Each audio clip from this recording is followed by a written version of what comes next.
Oui, on peut en rire. Et on ne s'en prive pas. Entre deux vérités qui fâchent, un rire qui déstabilise. Marc Boilard, c'est du sérieux. Mon prochain invité, vous le connaissez parce que pour plusieurs, il y en a qui pensent que c'est lui qui a inventé le vélo. Moi, le premier. Ça a l'air que c'est pas lui, mais en tout cas, c'est le nom qu'on associe au vélo au Québec. Il s'agit de Louis Garneau. Salut, Louis. Allô, bonjour Marc. Ça va bien? Ça va bien, ça va vite. Beaucoup de projets présentement. Alors, moi, c'est un sujet, quand j'ai vu ça dans le journal, je voulais absolument te parler parce que je trouve ça formidable. C'est du 2 dans 1. C'est-à-dire que tu as acheté une église à Sainte-Christine. C'est où exactement, Sainte-Christine? Sainte-Christine, pour les gens, c'est près de Saint-Raymond, dans le comté de Portneuf. C'est que t'es à Portneuf. C'est une petite ville d'environ 612 habitants. Et c'est ma place de choix pour faire du vélo. Saint-Augustin, Sainte-Christine, aller-retour, ça donne 100 km. Bon, non seulement tu as acheté une église qui fait en sorte qu'il y a une église qui ne sera pas transformée en rien d'autre que ou démolie ou autre, mais tu vas faire quelque chose qui, moi, parce qu'il faut que tu saches que je suis un crinqué de vélo à côté, tu vas faire un musée du vélo. Alors ça me fascine. Donc, parle-moi du premier volet, c'est-à-dire que tu interviens, puis on le voit là, dans ton propos, que tu trouves que c'est une bonne idée de s'impliquer pour acheter le patrimoine religieux au Québec qui est souvent désaffecté. Puis après, je veux vraiment entendre parler le contenu, qu'est-ce que tu vas mettre dans le musée du vélo? Alors, Marc, c'est tellement drôle comme aventure. Il y a une semaine, j'ai vu ça sur Marketplace. Un de mes amis m'a dit Louis, achète l'église, t'aimes ça aller à Sainte-Christine en vélo? Alors, j'ai fait haha. Et après ça, j'ai dit, attends une minute, là, j'ai dit, il y a peut-être un projet intéressant parce que je cherchais, je cherche beaucoup de choses parce que j'ai vendu ma compagnie l'année passée. Et je veux devenir artiste à temps plein. J'ai une collection de vélos. J'ai appelé ma ville à Saint-Augustin-de-Desmaures pour faire un musée. On a une maison qui est pas très occupée, une maison historique à Saint-Augustin. Pas de réponse. Je vais voir les galeries, pas de réponse. Alors, comme entrepreneur, je me dis, attends une minute, là, je vais m'organiser pour que ça... Et tout de suite, j'ai dit à ma blonde, je vais aller voir... elle dit, où tu vas?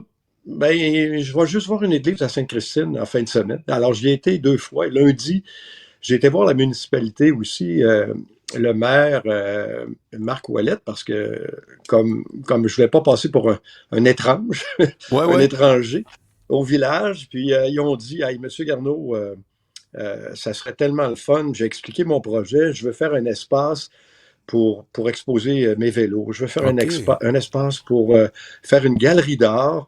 Je veux faire un café pour les cyclistes, parce que quand on arrivait en vélo, je pense qu'il n'y a même pas de dépanneur à Sainte-Christine. C'est vraiment, vraiment une ville très tranquille, près de la rivière Sainte-Anne, merveilleux pour le vélo, mais il n'y a pas grand-chose. C'est la campagne, c'est la nature, c'est magnifique. Et là, la ville veut se développer. Alors, l'année passée, il y a un jeune qui a acheté l'été passé l'église pour 40 000. Il voulait faire de l'événementiel. Puis là, il a décidé de la vendre parce que c'était trop de problèmes. Alors moi, j'ai pris la relève. Il me l'a vendu 150 000 avec les taxes incluses. Il a fait un bon profit, mais c'est correct. Hein, c'est un entrepreneur. Et le maire a dit, oui, c'est merveilleux. Il dit, on a assez peur que ce soit quelqu'un qui achète ça pour faire un entrepôt, réparer des autos. Alors, il dit, le projet de galerie d'art, le projet musée du vélo, ça serait incroyable parce que, Marc, il n'y a pas de musée, il n'y a pas de musée du vélo au Québec. Il n'y a pas de musée du vélo et galerie d'art au Canada. Qu'est-ce qu'on va apprendre, Louis, quand on va voir ton musée du vélo? Comme moi, là, je te jure, je suis un vrai fan, j'en fais beaucoup l'été, l'hiver à l'occasion, mais le nom du canal de la Chine, etc., ou à Québec, souvent je fais, je traverse le pont, je vais jusqu'à Saint-Michel-de-Bellechasse, etc., c'est super hot. Parce que je connais la région que tu parles, hein. Moi, ma mère vient du Lac-aux-Sables, ça fait que Port-Neuf, ma tante a un chalet là-bas, bon, exactement, au Lac-aux-Sables. Ça fait que, qu'est-ce qu'on va apprendre? Qu'est-ce qu'on va apprendre à un musée du vélo? Qu'est-ce qu'on va voir que... Bon, premièrement, Marc, j'achète des vélos depuis environ une trentaine d'années. J'ai commencé, puis c'est drôle, hein, tout jeune, j'ai gardé mon vélo 1963, le premier vélo que j'ai eu de mon père.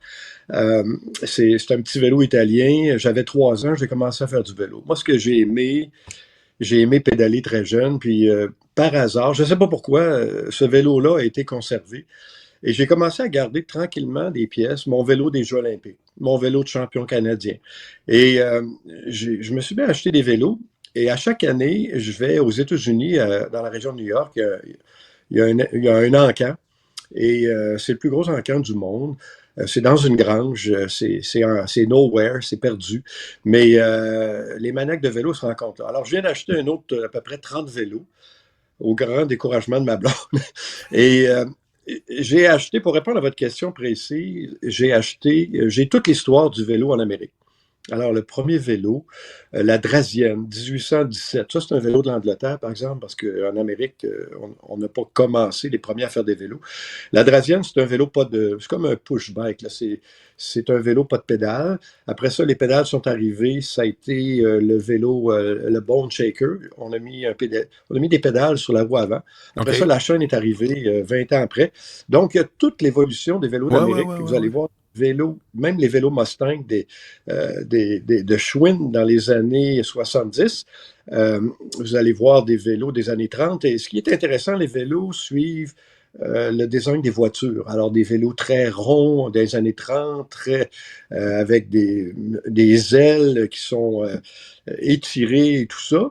Alors, il y a les vélos, bien entendu, les grands billes, les grandes roues. Écoutez, j'ai tous les vélos possibles et inimaginables. Des vélos du Tour de France, vélo de David Veilleux, premier Québécois à avoir fait le Tour de France. Et là, je me spécialise, Marc, dans les vélos d'enfants. Parce que j'aime les enfants, puis en plus, je suis rendu grand-père 4 fois. Et moi, voir un enfant avec un vélo, ça m'allume, puis moi, je pense que les enfants, on devrait acheter beaucoup de vélos d'enfants au lieu des tablettes. Parce qu'un enfant, moi, j'ai connu l'enfance, aller jouer dehors, puis Marc, ça devait être peut-être la même chose. On fait du vélo, on va dehors. Tantôt, tu as parlé d'un vélo Mustang, j'en avais un, là. Ah ben là, Marc, vous avez connu l'époque face après-guerre, l'époque des années 60-70. C'est ça. Et c'est ça. Puis en plus, ben là, j'ai décidé de me spécialiser à vendre juste des vélos d'enfants, des vélos les plus beaux du monde que je peux nommer. Je viens de les avoir, les modèles de 2026. Ils s'appellent les Louis-Louis. Sont en aluminium, garantie à vie. Le cadre est garanti à vie. Puis à chaque vélo, on donne une médaille. Pourquoi? Parce que je trouve qu'on doit récompenser l'enfant d'aller en vélo. On doit le motiver à pédaler puis à jouer dehors. Puis moi, je viens du monde de la médaille. Alors, c'est sûr que de donner une médaille à chaque vélo l'enfant a, c'est vraiment une médaille, là, comme une médaille de terrain de jeu qu'on donne ou des gars. Dans sa boîte? Dans sa petite boîte? Oui, on le met après le guidon. Alors, après le guidon, il y a une petite carte, puis dans un petit sac, il y a une médaille. Et je trouve que c'est une belle récompense, puis une belle reconnaissance à notre enfant, ou quand on est grand-papa, à nos petits-enfants. Puis, on peut les voir, les vélos, à partir de la fin de semaine. Ils sont sur le site de LG Art Factory. Ceux qui voudraient le voir, lgartfactory.com. Et oui, on les voit. Puis, alors, écoutez, moi, j'ai une passion. Puis là, je viens d'acheter, Marc, plein de vélos d'enfants aux États-Unis. Parce que là, ce qui m'intéresse, c'est de savoir comment l'industrie, comment les hommes d'affaires, comment les industriels pouvaient répondre aux besoins des enfants, des familles. Et on voit les vélos qui sont usés, puis on voit comment les enfants ont pu faire du vélo parce que on va essayer on se retourne après la guerre. Même durant la guerre ou avant, un vélo pour enfants l'été, c'était quelque chose d'extraordinaire. Ben oui. Alors, tout le monde, c'est le premier moyen de transport d'un enfant, c'est le premier moyen d'autonomie, c'est d'être en équilibre. Et écoutez, j'ai une passion. Vous allez voir dans le musée cet été qui va ouvrir le 16 mai. Alors, le 14, on a un vernissage. Et le 16 mai, samedi, dimanche, tout l'été, ça va être une destination vélo. Venez voir la collection de vélos, venez voir nos artistes parce que je vais avoir aussi en arrière une zone pour les artistes artisans de la région de Portneuf. Alors, il y a des gens qui font de la poterie, il y a des gens qui font des tableaux. À tout ça, on va leur louer une petite table à 50 $ par jour pour bien entendu payer les réparations parce que c'est un projet entièrement fait par du privé, j'ai pas de subvention, Ouais. j'ai la ville qui... La ville me donne un coup de main, là, d'une exemption de taxes pour les 5 prochaines années. Louis, Ils m'ont dit, oui, on a des textos. oui, Ouais.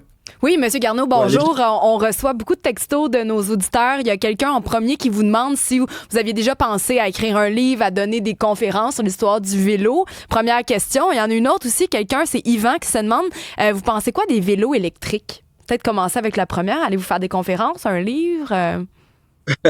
Ben, des livres, j'en ai fait. Écoutez, je me suis planté en business il y a quelques années. Ça a été une période difficile. Ça s'appelle Je suis tombé 2 fois aux Éditions de l'Homme. Puis je fais des conférences aussi sur la résilience, pour montrer aussi aux gens comment s'en sortir avec des problèmes en affaires ou dans la vie. Je viens d'en donner une à Chicoutimi, j'en ai une autre après Noël. J'ai des demandes si les gens veulent avoir mes services de conférencier. Je fais quand même un bon show. Deuxième question, les vélos électriques. Oui, c'est ça, de Yvan. Ouais, c'est une bonne question. Yvan, je trouve que les vélos électriques, c'est une des inventions les plus brillantes du monde. C'est pas tout le monde qui peut faire du vélo à pédale ou sans énergie, sans assistance. Puis dans des villes où il y a des montagnes, où il y a des côtes. Mais ce que je trouve intéressant des vélos électriques, c'est donner la possibilité à des gens plus âgés, qui ont perdu la forme, de recommencer à faire du vélo. Moi, première chose, juste pour le plaisir de rouler, de faire des grandes distances. Puis des fois, quand on revenait, Marc doit connaître ça, on revient vent de face, puis on est fatigué. Ben, avec l'assistance électrique, ça donne un coup de main. Alors ça, je trouve ça bien. Je trouve ça bien pour les adultes, mais pas pour les enfants. Ah. Pour les enfants, là, il faut... Non, il y en a, là, j'ai vu ça passer, mais achetez pas ça là, pour vos enfants. Il faut les faire pédaler. Je voyais des études qui disaient que les jeunes, les adolescents étaient beaucoup moins en forme qu'il y a une quarantaine d'années. Et on devrait, même le défi Pierre Lavoie, c'est drôle, là, on devrait faire la promotion, pas des gens de 50 ans qui sont convaincus de l'activité physique, mais on devrait faire des grands défis juste pour les adolescents, pour leur donner le plaisir de rouler avec Pierre Lavoie et les jeunes. Puis ça pourrait être moins long, mais parce que les gens de 40 ans, 50 ans, les Marc, les Louis, sont tous convaincus que faire du vélo, c'est bon pour la santé, puis c'est bon pour nos mollets, puis nos articulations. Alors, écoutez, je suis dans le monde du vélo, je suis tellement heureux. J'ai recommencé, j'ai retrouvé le bonheur. J'ai retrouvé le bonheur en dessinant des produits, en faisant des produits pour les enfants, en devenant grand-papa, en recommençant à peindre. Et même dernièrement, j'ai remarqué, c'est complètement fou, j'ai un refuge pour des perroquets. Des perroquets à Ara, là, des perroquets qui mesurent environ... Non, riez pas trop, mais c'est vrai. J'ai commencé mais ça, c'est des oiseaux immenses, là. Ouais. Les haras, c'est les grands, les perroquets multicolores qu'on pense quand on pense à un grand perroquet. C'est les plus grands perroquets du monde, pardon. C'est les plus gros perroquets. Et moi, j'ai commencé parce que j'ai une amie qui fait du vol libre et je trouvais ça extraordinaire. Et j'ai décidé d'en avoir pour ma fête il y a 1 an. Et aujourd'hui, ben, je suis rendu un refuge. Alors, je me rends compte que beaucoup de personnes achètent des perroquets géants, les mettent dans la cuisine, dans une cage. Et les perroquets commencent à avoir des problèmes d'anxiété, de stress, commencent à s'arracher les plumes, faire du piquage, devenir agressifs, mordre les enfants. Puis ce qui arrive dans ce temps-là, ben, les perroquets les gens veulent s'en débarrasser. Alors j'ai commencé avec 2, je suis rendu avec une dizaine. Ah, mais ça vit vieux, ça, M. Garneau, des perroquets? Ça peut vivre jusqu'à 80 ans, oui, vous allez faire ça. quoi? Ben, c'est ça que Monique, mon épouse, me dit, que mes enfants m'ont dit. Oui. Fait que, écoutez, moi, j'ai fait de la course de vélo, puis vous savez, quand on fait des projets d'entrepreneurs, c'est comme une course. On s'inscrit, on ne sait pas comment ça va finir. Et on s'en fout complètement. Et on espère juste que ça va bien finir parce que je me rappelle les Jeux olympiques que j'ai faits, 212 km, on espère de gagner, mais on ne sait pas si on va tomber, faire une défaillance, manquer l'échappée. Mais c'est ça qui est intéressant, c'est de savoir rien de la fin. Et ça nous ça nous amène à vivre au jour le jour et à apprécier chaque journée parce que, vous savez, moi, j'ai été dans le monde des affaires longtemps. Je le suis encore. Puis les banquiers nous demandent des plans d'affaires. On ne demande jamais, ouais, mais si tu meurs l'an prochain ou si tu tombes malade, qui va s'occuper de la business? Alors, c'est des questions qui sont pas beaucoup posées pour l'obtention d'une grande marge de crédit. Ben, je trouve ça, vous savez, fort intéressant. On est rien que des humains. Oui, mais maintenant, la réponse, on la connaît. Dans le cas de toutes les activités de Louis Garneau, c'est les perroquets. Les perroquets vont pouvoir absolument s'occuper du reste de toutes les affaires. C'est génial. Lave-là la relève. Hey, Louis, merci beaucoup pour toutes ces informations-là. Bonne chance dans tes projets. Merci, puis joyeuse fête à tout le monde. Merci. Salut bien, Louis Garneau. Bye.